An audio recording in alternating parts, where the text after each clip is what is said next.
Hello students, this is Bharat Manji here in class 11 physics.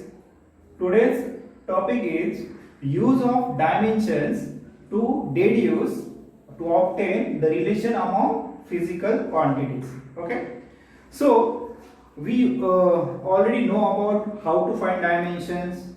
Then we saw the two uses. First use to find the correctness of any physical equation using principle of homogeneity, and second is to find the conversion factor for the units from SI unit to CGS or CGS to SI unit, and third important use is to find the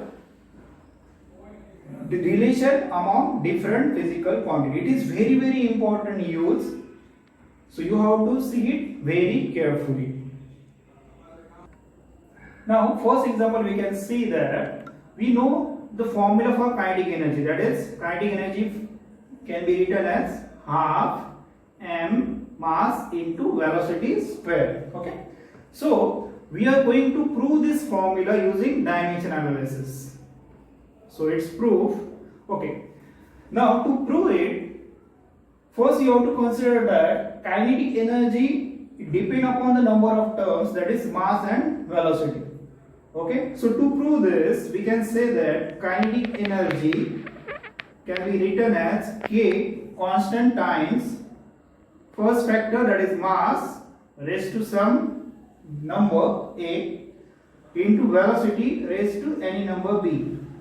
Okay, after that you should write the dimensions of this quantity. So what are the dimensions for kinetic energy? It is m1, L2, T minus 2, okay, that you already know. Then constant you can write as it is, constant K. Then mass, dimensions of mass can be written as m raised to 1 raised to A, and dimensions for velocity can be written as L1 T minus 1 raised to B. Okay, now you can solve this. Here collectively we can write m1 raised to A, so that will become m raised to A, L raised to 1 raised to B, that can be written as L raised to B, and T raised to minus 1 into B we can write as minus B, and this side it will remain as it is, that is m1 L2 T minus 2. Okay, now we can equate the power on both sides. So by equating powers on both sides, we can say that m raised to 1 over here, m raised to A over here. So we can write A is equal to 1, L raised to 2 over here, and L raised to B over here. So we can write B is equal to 2, and T minus 2 is equal to T raised to minus 2, and here T raised to minus 2. Again we are getting B raised to 2. Okay, so kinetic energy. So we have the equation number 1. In that we can say that KE is equal to K times m raised to A here 1, so we can write here m raised to 1. B is equal to 2, so we can write here B square, and K we are knowing, that is half over here. So kinetic energy can be written as half m into B square. Okay, so this easily we obtain the formula for kinetic energy using dimensions. This way we can find relations among any physical quantities. Second example, we can say that a centripetal force, when a particle is orbiting around a circular path, the centripetal force acts on it. You might learn in 9th standard. So that centripetal force of a body of mass m depends on radius of circular path, speed and mass, and you need to obtain formula for F. Okay, now here we need to obtain formula for F. So we can say that F is depends on, that is proportional to factors. First factor is radius r, so we can say that it is r raised to A. Second is speed or velocity, that is v raised to B, and third is mass, so we can cite right here m raised to C. Okay, so whatever the number of factors on which the given physical quantity depends, so that we can write this way: first factor raised to power A, second factor raised to power B, third factor raised to power C. This way we can write any number of. Okay, so if we remove this proportionality sign, it is replaced by the constant K. So we can write here F is equal to K, constant K, into r raised to a, b raised to b, and m raised to c. Next step, you have to substitute the dimensions. So dimensions for force are, yes, you need to remember this, that is m1 L1 T minus 2 times K. First is radius. So radius is measured in terms of length, or it is used, its unit is meter or centimeter. So it is having the factor of L only. So we can write here L raised to 1 raised to a. Second is speed or velocity. Speed is equal to distance upon time. So we can write here its dimensions as L1 T minus 1 raised to the power, that is b. Third factor is mass. So that we can write as mass simply m1 raised to c. Okay. So we can say that here it is depends on k. So solve this. L1 raised to a, that is L raised to a. Secondly, L raised to b, 1 into b, t raised to minus b, and m raised to c. Okay, so L raised to a, L raised to b, we can add the power, so that will become L raised to a plus b into t raised to minus b, m raised to c. Okay, so here we can have m1 L1 t minus 2. Again, now here we simplify this equation like this. Next step, you have to simply equate the powers on both the sides. So m1, m raised to 1 over here, m raised to c over here. So we can get here c is equal to 1. Second, we can get that t raised to minus 2 over here, t raised to minus b over here. So we can say that minus 2 is equal to minus b. That means b is equal to 2. So we get c and b. And L raised to a plus b over here. So a plus b, and in this side L raised to 1 is there. So we can equate a plus b with 1. Okay, put the value of 2 or b over here. So a plus 2 is equal to 1. So a is equal to 1 minus 2. We can say here it is minus 1. So here we get a is equal to minus 1, b is equal to 2, and c is equal to 1. Therefore, we can write this as f is equal to k into r raised to a. A is minus 1, so it is minus 1. Then second is v raised to b, and d is here 2 we got. And third is m raised to c is 1. So we can write here m raised to 1. Okay, so when power is negative, we can write this term in the denominator. So f is can be written as k into m v square by r. Okay, so this is the formula for the centripetal force. You know about simple pendulum. Okay, simple pendulum is a object attached to a string. Heavily object is attached, so that is your simple pendulum. So if I displace this object over here, so it starts oscillating like this. Okay, so on which factors the time period of this simple pendulum can depend. Okay, so you might say that there is a ball, so it may be depend on its mass. Time period is depend on its mass. Second one can say it can depend on the length on which it is attached. That is second factor, we can say it is length. And third factor, we can say that is whenever any object is there, so it is always its weight is acting on that, and that weight is acting downward, and weight is given by the mass into acceleration due to gravity. So that acceleration due to gravity we can write as g.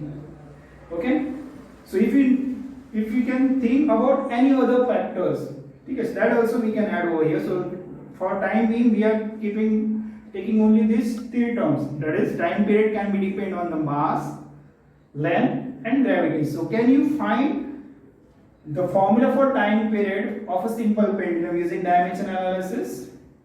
Yes. From our discussion, we can say that time period depends on the mass. So we can write m raised to a, length of the pendulum L raised to b, and acceleration due to gravity, that is g raised to c. Okay, so to remove proportionality sign, here we can use constant k into m raised to a, L raised to b, and g raised to c as it is. Now next step, you have to substitute the dimensions for time period. So time period it's just is t. Okay, so we can write here m0, l0, t1 are the dimensions for the time period. Okay, it is very simple. Then constant k we can write as it is, which is dimensionless constant k. First is mass is there, so we can write easily m1 raised to a. Second we have length, so easily we can say l1 raised to b. And acceleration due to gravity. Forget about gravity, physical quantity is acceleration only. So whatever the dimensions for acceleration, that same we can use for the g, and that is, yes, it is L1 t raised to minus 2 raised to c. Okay, now solve this. So we can get here k into m1 raised to a, we can have m raised to a. L1 raised to b, we can write here L raised to b. L1 raised to c, we can write L raised to c, and t raised to minus 2c. Okay, so next step we can say that only m is raised to a only. So L raised to b, L raised to c, we can write L raised to b plus c, and t raised to minus 2c. And this side we have m raised to 0, L raised to 0, t raised to 1. Again, on equating the power on both sides, m raised to 0 over here, m raised to a over here. So a is equal to 0. Okay. So here, what we conclude that the time period is does not depend on the mass of the pendulum. Okay. So here also we can say that if they ask, show that the time period of the simple pendulum does not depend on the mass. So by this method, we get a is equal to 0. Means the time period does not depend on the mass. Easily we can prove over here. Okay, second is L raised to 0, b plus c. So we can write here b plus c is equal to 0. And third, t raised to 1 is equal to t raised to minus 2c. So we can say that minus 2c is equal to 1. Okay, so c is equal to, if we take to this side, it will become minus 1 by 2. Substitute c in this equation. So b minus 1 by 2 is equal to 0. Take b to this side, so it will become b raised to b is equal to 1 by 2. Okay, so in your, if you substitute this value in your formula, it will become t is equal to k into m raised to 0, L raised to 1 by 2, and g raised to minus 1 by 2. Okay, so we can write this way. So we can substitute the value of a, b and c in this equation. It will remain like this. Now, next step is when the power is half, 1 by 2, it means it is in the square root. We can replace the power 1 by 2 in terms of square root. And when we are having the power minus negative 1 by 2, that means we can write this k, m we no need to write, square root of L by g. Because g is there, but it is power is 1 minus 1 by 2. So that power will be in the square root, but it is because of the negative power, g will go to the denominator. This equation is also correct, this equation is correct.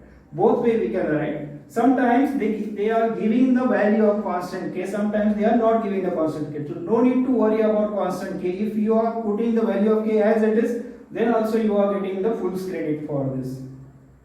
This way you can prove any formula which you already know. Like you might know the formula for potential energy is mgh, mass into acceleration due to gravity into height. That also you can prove over here. So any formula which you already know, that can be proved by using this simple method. Okay, so this third use is very important part of your subject. Okay, so as I said earlier, whenever you are getting the new physical quantity in the course of 11 and 12, first thing you have to do is to find the dimensions. Okay, so by using the dimensions, we can easily define it unit. Okay, suppose any physical quantity having the dimensions m1, l1, t minus 2. Okay, so its unit can be written as m stands for mass, so we can write here kg. L stands for length, SI unit having it is meter, so we can write L meter, into time. So time is seconds, so second raised to minus 2. So instead of knowing its name, like it may have unit like name like Newton, Joule, Watt. So instead of that, we can write this way also. and this is also your correct method. So if you are knowing the dimensions of physical quantity, we can easily express it unit in terms of kg, meter, second, Kelvin, ampere, like that. Okay. So work on these dimensions very hard and try to solve all the worksheets which is provided on your site. Okay. So if you have any doubt, you can follow the link which is provided to you through message. So follow that link. If you are having any doubt, I will get back to you. Thank you.